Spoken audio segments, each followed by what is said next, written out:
साबिर और मेहनती औरत जो घर और बाहर दोनों संभालती है। अम्मा, सख्त मिजाज लेकिन दिल की नर्म, जो हालात की वजह से परेशान रहती हैं। कॉलेज जाने वाली तालिबा जो अपनी भाभी की कुर्बानियों से थोड़ी बेखबर है।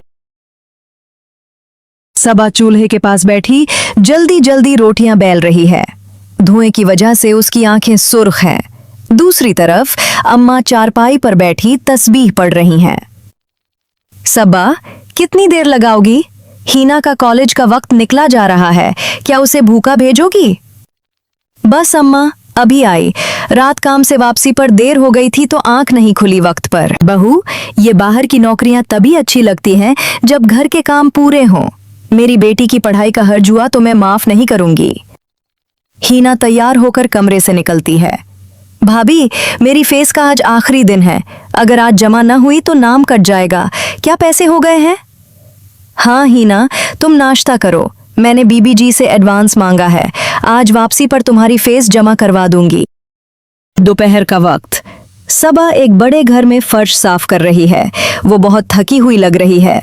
मालकन पास खड़ी हिदायत दे रही है। मालकन, सबा, आज ऊपर वाले कमरे की भी सफाई कर देना, मेहमान आ रहे हैं। सबा, बाजी, आज मुझे जरा जल्दी जाना है, नंद की कॉलेज की फीस भरनी है। मालकन, देखो सबा, काम पूरा करोगी तो ही पैसे मिलेंगे। ये लो, तुम्हारी तनख्वाह और कुछ पैसे ऊपर से रख लो, तुम मेहनत बहुत करती हो। सबा के चेहरे पर सुकून आता है और वो शुक्र अदा करती है। शाम, घर वापसी। सबा थकी हारी घर में कदम रखती है। अम्मा गुस्से में बैठी हैं क्योंकि घर बिखरा हुआ है। आ गई तुम?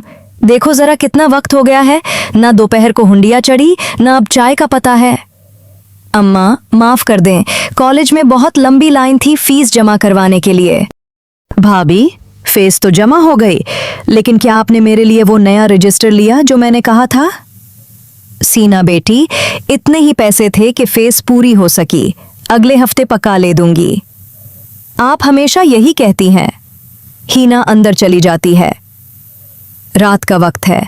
सबा कमरे के एक कोने में बैठी अपने सूजे हुए पांव दबा रही है। अम्मा पानी लेने किचन की तरफ जाती हैं तो सबा और उसके शौहर या खुद कलामी की बातें सुन लेती हैं। सबा आहिस्ता आवाज में खुद से, आ खुदा हिम्मत देना। पांव जवाब दे रहे हैं, पर कल फिर जाना है, अम्मा की दवाई भी तो खत्म होने वाली है। हिना की तालीम अधूरी नहीं रहनी चाहिए, चाहे मुझे कितनी ही ठोकरें क्यों ना खानी पड़े। अम्मा दरवाजे के पीछे खड़ी ये सब सुनकर साकित रह जाती है। उन्हें एहसास होता है कि वो जिसे सुस्त और लापरवाह समझ रही थी, वही इस घर की असल ताकत है। अगली सुबह, तब्दीली। सबा सुबह सवेरे उठती है तो देखती है कि किचन से धुआं निकल रहा है और खुशबू आ रही है। वो हैरान होकर किचन में जाती है। सबा, अम्मा, आप क्यों उठ गईं? मैं बस अभी आ रही थी। अम्मा है मोहब्बत से सबा का सर चूम कर, नहीं बहू, आज से तुम अकेली नहीं थकोगी। हिना बर्तन धोएगी और मैं नाश्ता बनाऊंगी। तो बाहर का बोझ उठाती है, घर का बोझ हम उठाएंगे।